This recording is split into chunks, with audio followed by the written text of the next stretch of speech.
देखिए, आज हम आपको परमाणु की संरचना के बारे में बता रहे हैं।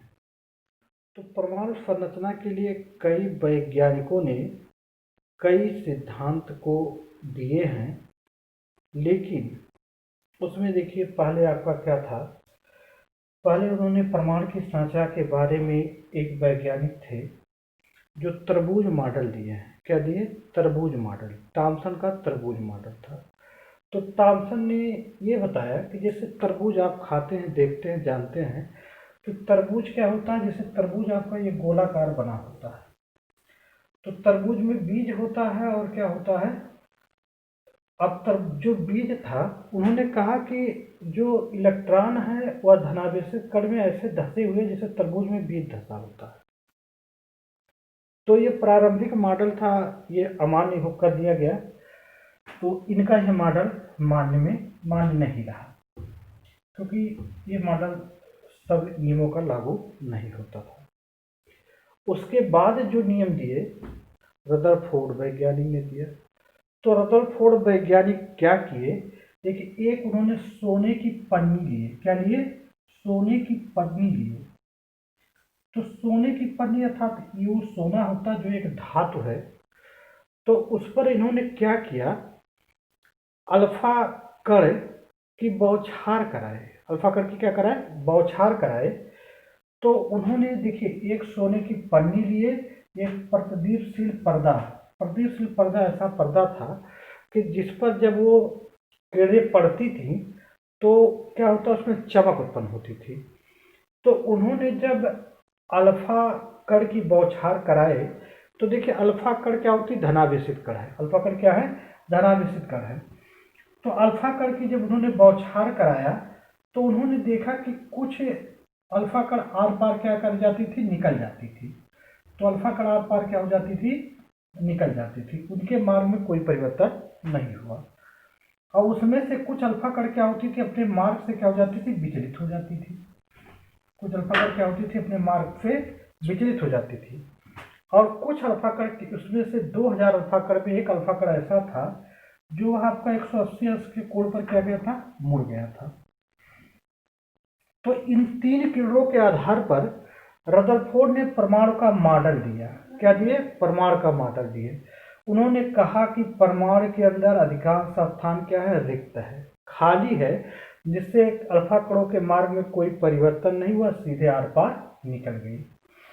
और उन्होंने कहा कि जो किरण मार्ग में परिवर्तित हो गई थी, मार्ग से विचलित हो गई थी, तो उन्होंने कहा कि कुछ अल्फा कण जो कुछ परमाणु के अंदर ऐसा धनावेश स्थित है जिसके कारण वह प्रतिकर्षण के कारण अल्फा कण अपने मार्ग से क्या हो गई, विचलित हो गई थी।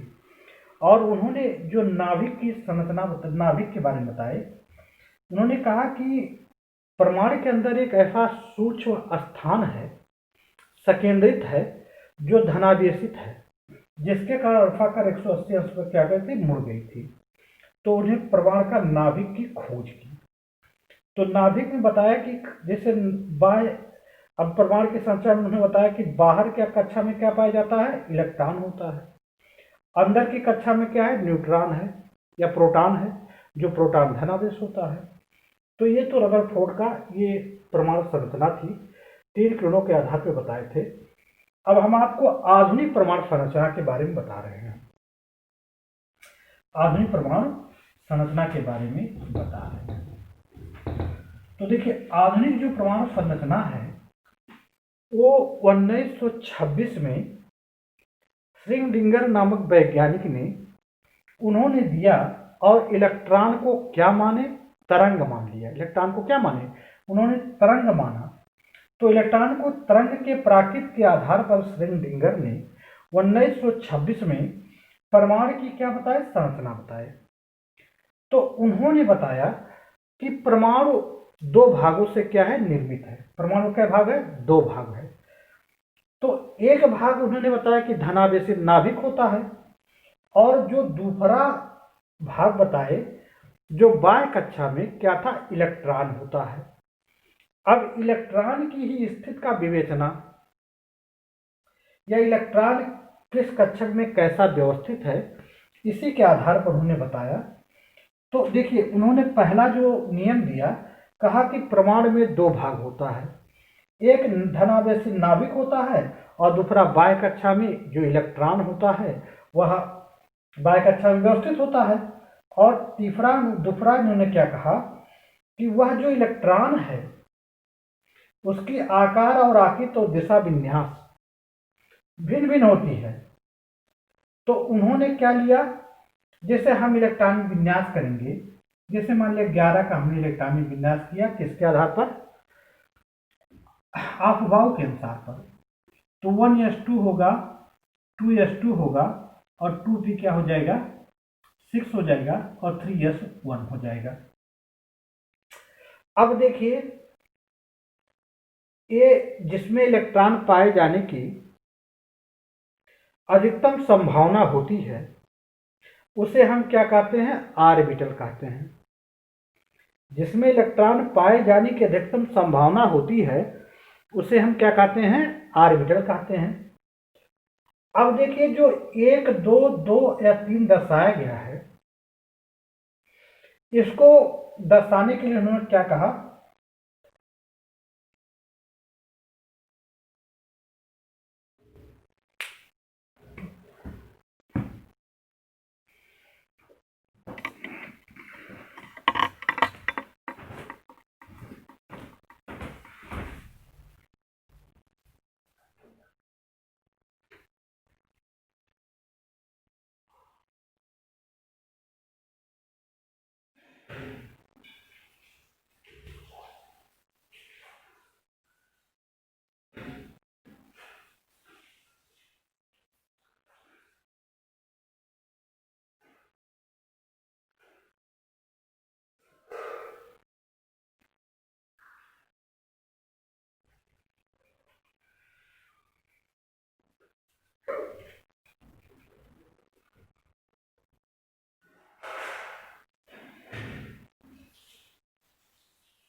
देखिए तो 1, 2, 2 या 3 जो है ये क्या है, मुख्य क्वांटम संख्या कहा, इसको क्या कहे, वह मुख्य क्वांटम संख्या कहे। और जो एस पी और पी एस है उसको उन्होंने क्या कहा, देखिए मुख्य क्वांटम जो संख्या होती है, देखिए आपको ऑर्बिटल बताएं, ऑर्बिटल किसे कहा जाता है, जहां इलेक्ट्रॉन पाए जाने की अधिकतम संभावना होती है। तो उन्होंने जो बताया, जो मुख्य क्वांटम संख्या होती है या मुख्य ऊर्जा स्तर, किसको दर्शाती है, मुख्य ऊर्जा स्तर या मुख्य कोश को दर्शाती है। तो देखिए 1, 2, 3 आपको जो लिखा गया है, ये इसको दर्शाती, किसको, मुख्य ऊर्जा स्तर या मुख्य कोश को दर्शाती है। लेकिन देखिए इसमें एस पी जो आपका लिखा गया है यह उपकोश को दर्शाता है। तो उपकोश किसको दर्शाया जाता है, किस क्वांटम संख्या के द्वारा, तो उपकोश को दर्शाया जाता है आपको, देखिए जो उपकोश होता है उसको द्विकोशीय क्वांटम संख्या के द्वारा दर्शाया जाता है। तो जो मुख्य क्वांटम संख्या होती है वह मुख्य ऊर्जा स्तर दर्शाती है। इसका मान सदैव पूर्णांक होगा या शून्य नहीं हो सकता। अगर शून्य हो गया तो ऑर्बिटल में इलेक्ट्रॉन गया ही नहीं, इलेक्ट्रॉन ही नहीं है, जो कि संभव नहीं है। तो जो आपका द्विकोशीय क्वांटम संख्या होता है यह किसको दर्शाता है, उपकोश को दर्शाता है। अब देखिए अगर आप समझिए इस इलेक्ट्रॉन के लिए हम निकालते हैं क्या मुख्य क्वांटम संख्या, तो n बराबर क्या लिखा जाएगा, 1 लिखा जाएगा। लेकिन n बराबर 1 तो होगा, लेकिन अगर हम l का मान लेते हैं तो l का मान क्या हो जाएगा, 0। l का मान क्या हो जाएगा, 0। अर्थात सूत्र जो बनाया गया है n माइनस क्या होता है, 1 होता है। तो n बराबर 1, तो l बराबर क्या हो गया, 0 हो गया। तो किस ऑर्बिटल को दर्शा रहा है, यस ऑर्बिटल को। तो देखिए अगर n बराबर 1, l बराबर 0 तो किस आर्बिटल को दर्शाता है? यस आर्बिटल को दर्शाता है। लेकिन अगर हम n बराबर 2 लिखते हैं, क्या लिखा जाएगा? n बराबर 2 लिखेंगे तो ये किसको दर्शाएगा? अब देखिए l बराबर क्या हो जाएगा? 2 माइनस क्या हो जाएगा? 1 हो जाएगा। तो 2 माइनस 1 हो जाएगा तो किस आर्बिटल को दर्शाएगा? p आर्बिटल को दर्शा दिया गया। अगर हम n बराबर 3 लिखते हैं तो l बराबर क्या हो जाएगा? 3 माइनस 1 बराबर क्या हो जाएगा? 2, अर्थात किस आर्बिटल को दर्शाएगा? डी आर्बिटल को। अगर n बराबर 4 लिखते हैं तो यहाँ l बराबर क्या हो जाएगा? 4 माइनस 1 हो जाएगा, किसको हो जाएगा? कितना हो जाएगा? 3, अर्थात किस आर्बिटल को दर्शाएगा? एफ आर्बिटल को दर्शाएगा। तो इलेक्ट्रॉन के आकार, आकृति और स्थिति की विवेचना की जाती है आधुनिक परमाणु मॉडल में। तो देखिए मुख्य क्वांटम संख्या अगर n बराबर 0 है तो आपको क्या है? n बराबर 1 तो n बराबर क्या हो रहा? 0। अगर n, देखिए n तो कभी 0 होगा नहीं। अगर मान लिया हम, देखिए अब देखिए s ऑर्बिटल में कई इलेक्ट्रॉन होता है? 2 इलेक्ट्रॉन होते हैं। तो कितने ऑर्बिटल बनेंगे? जो ऑर्बिटल वो बन रहा है वो उपकोष बनता है। क्या बनता है? उपकोष। तो देखिए s ऑर्बिटल में आपके कई इलेक्ट्रॉन होते हैं? 2 इलेक्ट्रॉन, तो एक उपकोष बनता है। तो अर्थात l बराबर कितना हो गया आपका? आ गया, कितना आएगा? देखिए s ऑर्बिटल के लिए l का मान क्या हो जा रहा है? 0, और n का मान क्या है? 1 आया। n का मान क्या है? 1 आ गया। तो अर्थात कई इलेक्ट्रॉन है? 2 इलेक्ट्रॉन। और p बराबर क्या हो जाएगा? p में कितना n का मान आया? 1 आ गया, तो p ऑर्बिटल को दर्शा रहा। अगर n बराबर 2 आ गया तो d ऑर्बिटल, n बराबर 4 आ गया तो f ऑर्बिटल दर्शाता है। अब ये तो आपका द्विगोशीय क्वांटम संख्या था। तो द्विगोशीय क्वांटम संख्या के लिए आपको देखिए दर्शा दिया हमने। अगर l बराबर 0 तो s ऑर्बिटल, l बराबर 1 तो p ऑर्बिटल, और l बराबर 3 तो आपका क्या हो जाएगा? d ऑर्बिटल, और n बराबर, देखिए l बराबर आपका 2 हुआ तो d ऑर्बिटल, l बराबर 3 हुआ तो क्या हो जाएगा? f orbital. तो ये आपका किसको दर्शा रहा? उप ऑर्बिटल को दर्शाता, उपकोष को दर्शाता है। लेकिन जो चुंबकीय क्वांटम संख्या होती है, तो चुंबकीय क्वांटम संख्या जो है उपकोषों के ऑर्बिटलों को प्रदर्शित करती है। किसको प्रदर्शित करती है? उपकोषों के ऑर्बिटलों को प्रदर्शित करती है। अब देखिए इसके लिए क्या होगा? अगर आपको m का मान लेना है तो l के आपका शून्य सहित आपका दो मान प्राप्त होंगे।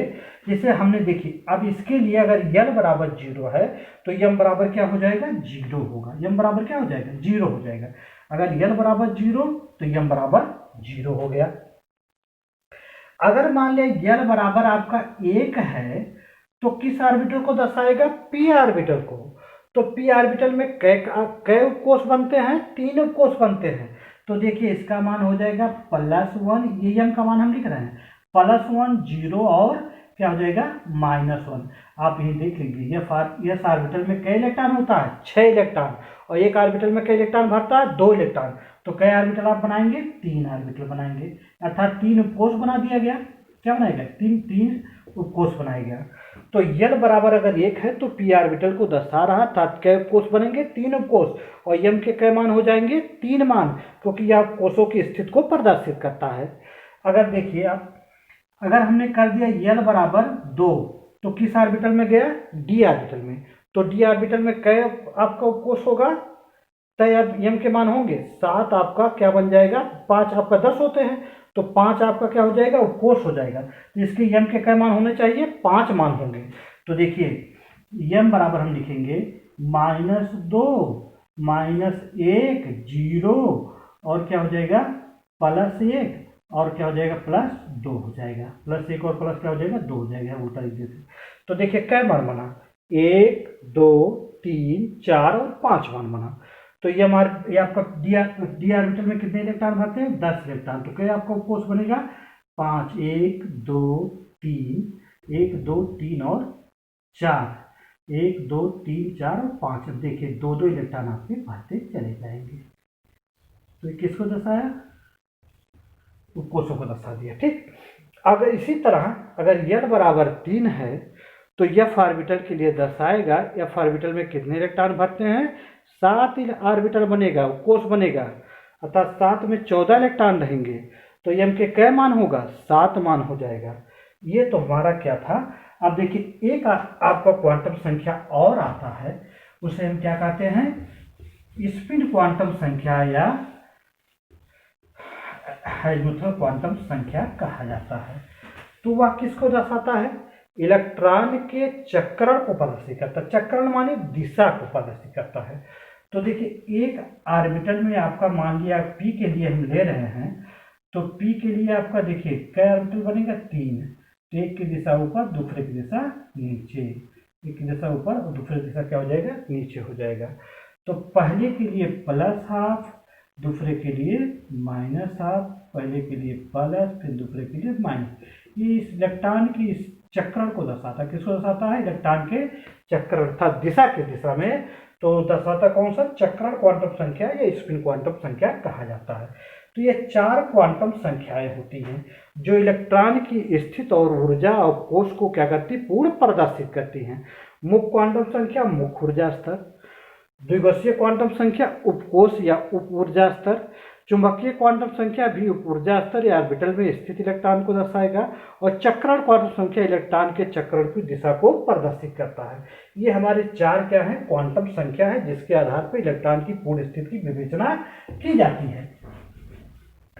ये देखिए आपसे पूछा गया हो, क्या पूछा जाए कि किसी में जैसे दे दिया 3d5 दे दिया, 3d5 दिया गया है। अब इसमें आपको पूछा जाए कि मुख्य क्वांटम संख्या, 4 क्वांटम संख्याओं का मान पूछ दिया गया, n, m और s का मान पूछा गया। तो आप क्या दर्शाएंगे, n बराबर क्या हो जाएगा, 3 हो जाएगा क्योंकि मुख्य क्वांटम संख्या है।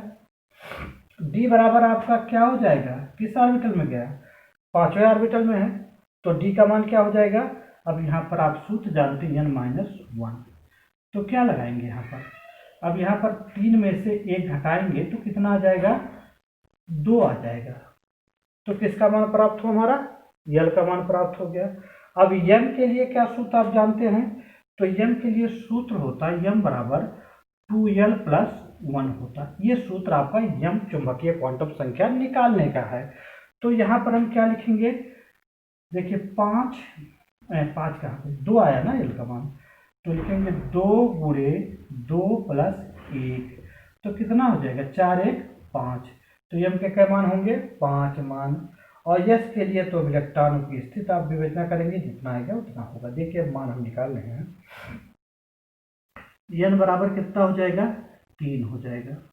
तो 3 इलेक्ट्रॉन वहाँ भरने के लिए आपको डायरेक्ट 3 में नहीं जाएगा। अब इसके लिए अब देखिए l का मान क्या हो जाएगा, 0, 1 और 2 हो जाएगा। ये l का मान प्राप्त हो हमारा, पहले के लिए 0, दूसरे के लिए 1, तीसरे के लिए 2 हो गया। अब m का मान आपका इसी ढंग से m का मान बनेगा, प्रत्येक के लिए m का मान क्या हो जाएगा, इसके लिए तो 0 रहेगा, इसके लिए -½ 0 और +½ इसके लिए 3 मान हो जाएंगे। किस ऑर्बिटल में हो जाएगा, p में हो जाएगा, s में हो जाएगा, ये क्या हो जाएगा, d में हो जाएगा। तो इसके लिए क्या मान बनेगा, -2, फिर आपका -1, फिर आपका 0 +1, फिर हो जाएगा +2। क्या मान हो गए, 5 मान हो गए। तो ये आपका पूरा विवेचना हुआ चारों क्वांटम संख्याओं का। इसी के आधार पर सवाल लगाए जाते हैं। अब इसमें 5वें इलेक्ट्रॉन के लिए अगर पूछा होता तो 5वें इलेक्ट्रॉन को आपको दर्शाना पड़ता। 5वें इलेक्ट्रॉन के लिए आपको दर्शाया जाता 1, 2, 3, 4 और 5। तो 5वें इलेक्ट्रॉन के लिए अगर आपको पूछे यस और यम का मान, तो इसके पहले के लिए क्या हो जाएगा, -1 हो जाएगा, फिर इसके लिए 0 हो जाएगा, फिर +1 हो जाएगा, फिर आपका क्या हो जाएगा, -2 हो जाएगा, -1 हो जाएगा। इसे आप इलेक्ट्रॉन के लिए दर्शा दीजिए आप, +1 -2 +1 -2, फिर आपका +2 हो जाएगा। तो m का मान कितना आ गया, -1, और s का मान कितना आ गया, +2। ये 5वें इलेक्ट्रॉन के लिए मान निकला। तो ऐसा ढंग से निकाला जाता है।